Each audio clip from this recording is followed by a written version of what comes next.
اس سے پہلے کہ میں اس کے اوپر آؤں، جو نئے chief of the army staff general Asim Munir ہیں، آئی مسٹ سے کہ ان کے لیے بہت زیادہ چیلنجز اب ہیں، ان سے ایکسپیکٹیشنز بھی بہت زیادہ ہیں اور ان کے لیے چیلنجز بھی بہت زیادہ ہیں۔ اس وقت پاکستان کی جو صورتحال ہے وہ بالکل بھی اچھی نہیں ہے، جو معاملات ہیں وہ بالکل بھی اچھے نہیں ہیں۔ جس طرح سے ایک ہر بندہ تقریباً بات کر رہا ہے، خلیج ہے پاکستانی قوم اور ادارے کے مابین کسی حد تک، جس سے انکار کیا نہیں جا سکتا۔ اس خلیج کو پر کرنے میں جنرل عاصم منیر کا کردار اب بہت اہم ہے، انہیں بہت بڑا کنٹریبیوشن اس کے اندر دینا پڑے گا، اور وہ کنٹریبیوشن کیا ہوگا یہ فیصلہ انہوں نے ہی کرنا ہے، اس کو کیسے ڈیل کرنا ہے یہ فیصلہ انہوں نے ہی کرنا ہے۔ لیکن اس وقت تک کی جو صورتحال ہے وہ یقینی طور پر اچھی نہیں ہے، اور جنرل باجوہ کوئی اچھے حالات میں جنرل عاصم منیر کو وہ سٹک ہینڈ اوور کر کے نہیں گئے ہیں۔ He has handed him over that stick with a lot of challenges,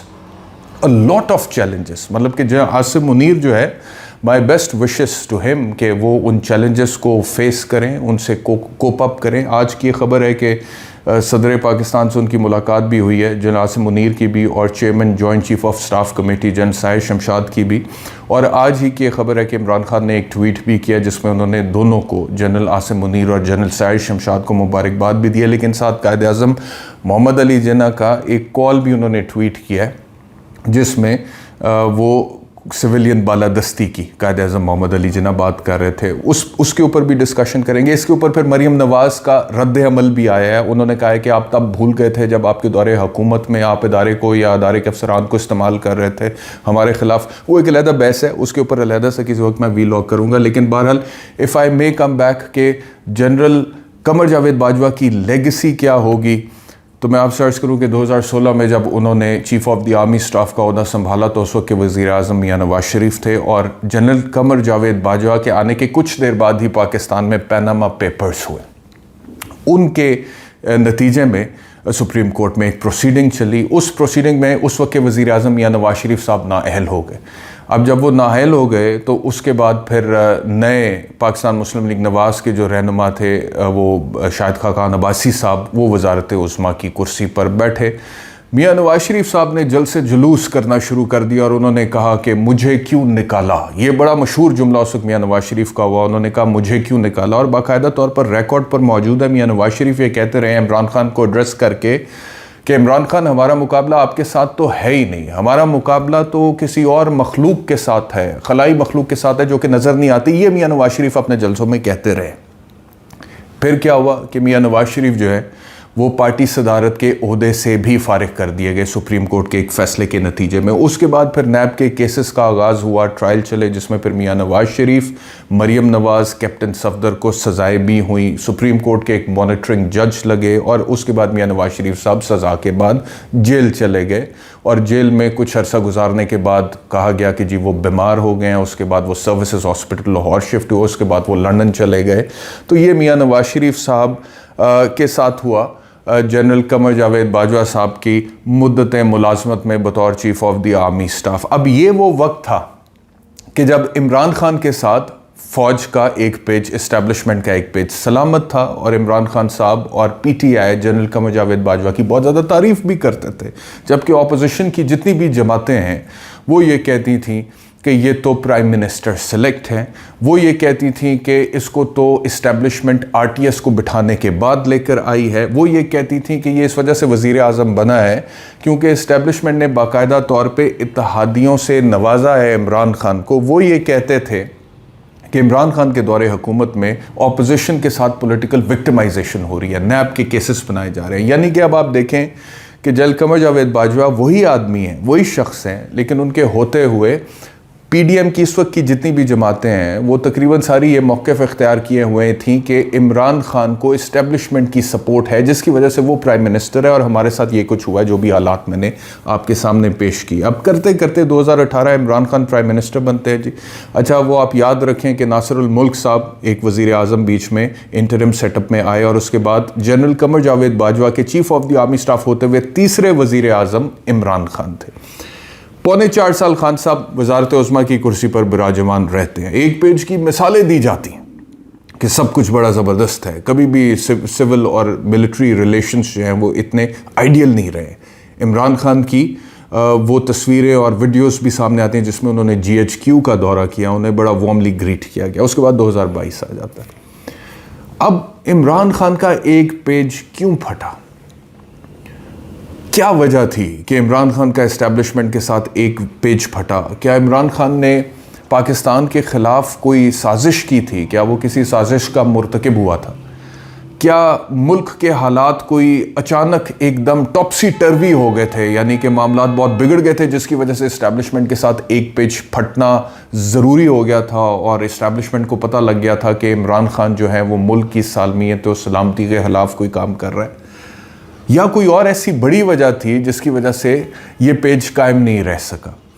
اگر میں آپ کو ایمانداری کے ساتھ اس کا جواب دوں نا, تو اس میں سے کوئی بڑی وجہ نہیں تھی.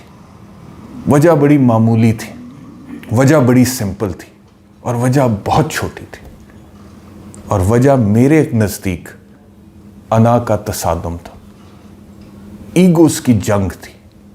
اور یہ معاملہ شروع ہوا اکتوبر 2021 میں, جب DGI کی تعیناتی کے حوالے سے عمران خان صاحب نے کچھ اس طرح کے سٹیپس لیے جو کہ اس وقت کے chief of the army staff اور اسٹیبلشمنٹ کو پسند نہیں آئے. تو اس کے بعد پھر وہاں سے فاصلے بڑھنا شروع ہو گئے. اب یہ کیوں ہوتا ہے پاکستان میں؟ اور کیا مطلب کہ اگر آپ کا کسی چیز پر اختلاف ہو ہی گیا ہے تو اس کے بعد پھر کیا لڑائی ہونا ضروری ہے؟ اور پھر جب لڑائی ہوتی ہے تو پھر جس کا جتنا وزن ہے, جس کے پاس جتنی طاقت ہے, اس نے اس کے مطابق زور لگانا ہے. اور جب ہاتھیوں کی لڑائی ہوتی ہے تو بیچ میں ستیہ ناش بیچارے گھاس کا ہو جاتا ہے. اور یہ پاکستان کے 22 کروڑ عوام جو ہے, میری نظر میں ان کا یہی حال ہوا ہے اس ساری صورتحال میں. یعنی کہ اوپر بڑے بڑے جو ہمارے ملک کے سٹیک ہولڈرز ہیں وہ لڑ رہے ہیں آپس میں, ان کے درمیان ایک کشمکش کی صورتحال ہے, ایک پاور سٹرگل ہے.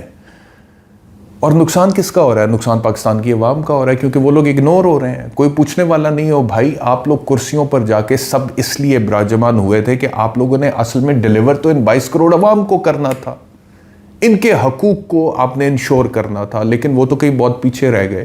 سب سے پہلے آپس کی انا کی جنگ جو ہے اس کو تو لڑ لیا جائے. یہ پاکستان میں بدقسمتی سے 75 سال میں ہوتا رہا. بہرحال 2022 آتا ہے, ایک پیج پھٹ جاتا ہے. اب ایک پیج پھٹنے کے بعد عمران خان کے خلاف تحریک عدم اعتماد آتی ہے. جنرل باجوہ کی لیگیسی پہ میں آپ سے بات کر رہا ہوں. I am just reporting the fact. دیکھیں, میں تو ایک ہسٹورین کی طرح, ایک مورخ کی طرح تمام باتیں آپ کے سامنے رکھ رہا ہوں.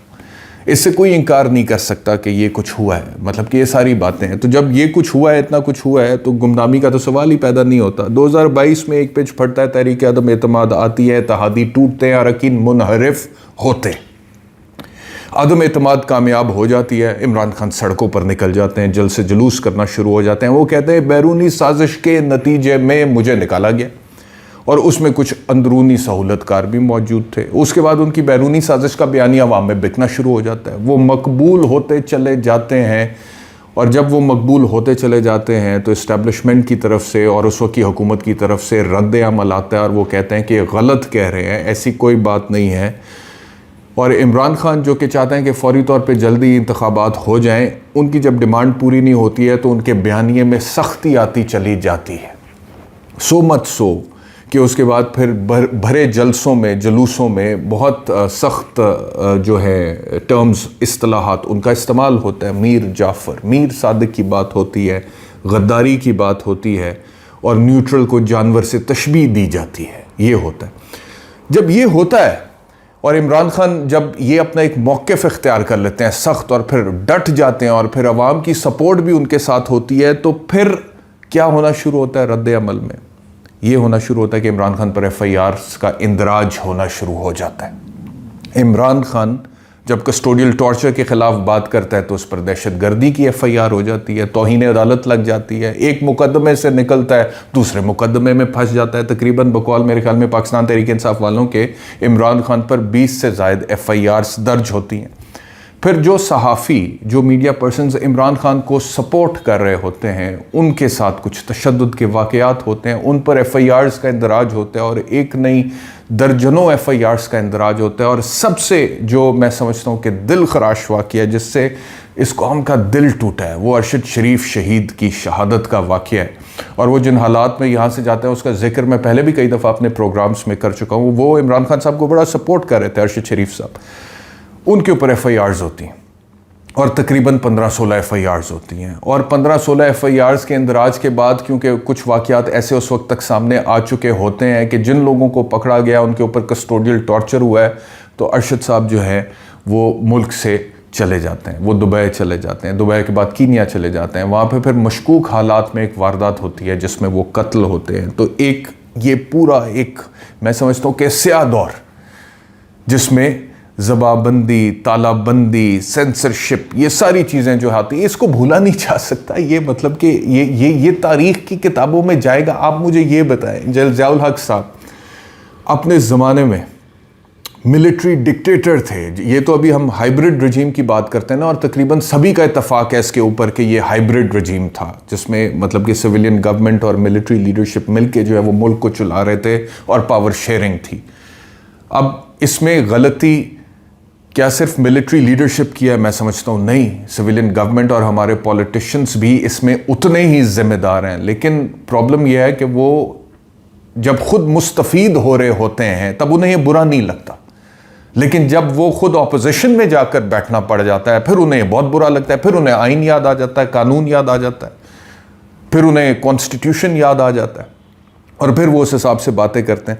لیکن بہرحال میں آپ سے عرض یہ کر رہا تھا کہ جس طرح جنرل ضیاء الحق کے دور حکومت میں آج تک مثالیں دی جاتی ہیں کہ صحافیوں کو کوڑے پڑے تھے اور یہ آج تک یاد کیا جاتا ہے, اسی طرح ارشد شریف کا واقعہ ہمیشہ یاد رکھا جائے گا, کبھی نہیں بھولا جا سکے گا. اس کے حوالے دیے جائیں گے.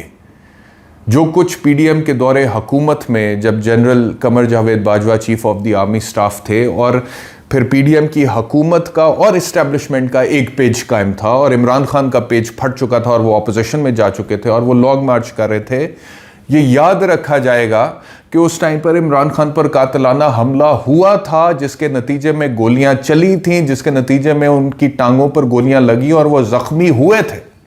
یہ یاد رکھا جائے گا کہ پاکستان ایک ایسا ملک بن گیا تھا کہ وہاں پر احتجاج کرنا ایسی تھا کہ آپ نے اپنی جان کا رسک لینا ہے. اس کے بغیر پاسبل نہیں ہے لانگ مارچ کرنا, اس کے بغیر پاسبل نہیں ہے لاہور سے اسلام آباد پہنچنا. جان کا رسک لینا ضروری ہے بھائی.